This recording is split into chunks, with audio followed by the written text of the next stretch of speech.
السلام علیکم ورحمۃ اللہ وبرکاتہ۔ پیارے مسلمان بہن بھائیوں، کیسے ہیں آپ سب؟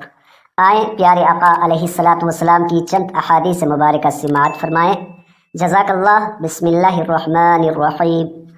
حضرت امیر معاویہ رضی اللہ تعالیٰ عنہ بیان کرتے ہیں، رسول اللہ صلی اللہ تعالیٰ علیہ وسلم نے ارشاد فرمایا، اللہ جس کے ساتھ بھلائی کا ارادہ فرماتا ہے تو اسے دین کے متعلق سمجھ بوجھ عطا فرما دیتا ہے۔ میں تو صرف علم تقسیم کرنے والا ہوں، جبکہ فہم اللہ عطا کرتا ہے۔ حضرت عبداللہ ابن مسعود رضی اللہ تعالیٰ عنہ بیان کرتے ہیں، رسول اللہ صلی اللہ تعالیٰ علیہ وسلم نے فرمایا، دو قسم کے لوگوں پر رشک کرنا جائز ہے۔ ایک وہ آدمی جسے اللہ نے مال عطا کیا اور پھر اس کو راہ حق میں اسے خرچ کرنے کی توفیق عطا فرمائی، اور ایک وہ آدمی جسے اللہ نے حکمت عطا کی اور وہ اس کے مطابق فیصلہ کرتا ہے اور اسے دوسروں کو سکھاتا ہے۔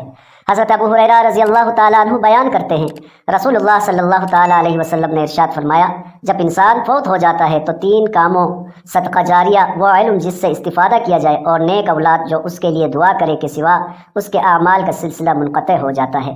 حضرت عبداللہ ابن عمر رضی اللہ تعالیٰ عنہ بیان کرتے ہیں، رسول اللہ صلی اللہ تعالیٰ علیہ وسلم نے ارشاد فرمایا، اللہ علم کو بندوں کے سینوں سے نہیں نکالے گا، بلکہ وہ علماء کی روحیں قبض کر کے علم کو اٹھا لے گا، حتیٰ کہ جب وہ کسی عالم کو باقی نہیں رکھے گا تو لوگ جہلاء کو رئیس بنا لیں گے۔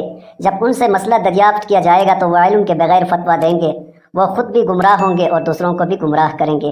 ویڈیو پسند آئے تو ضرور لائک کریں، چینل کو سبسکرائب کریں اور نیکسٹ ویڈیو دیکھنے کے لیے بیل آئیکن پر کلک کریں۔ شکریہ۔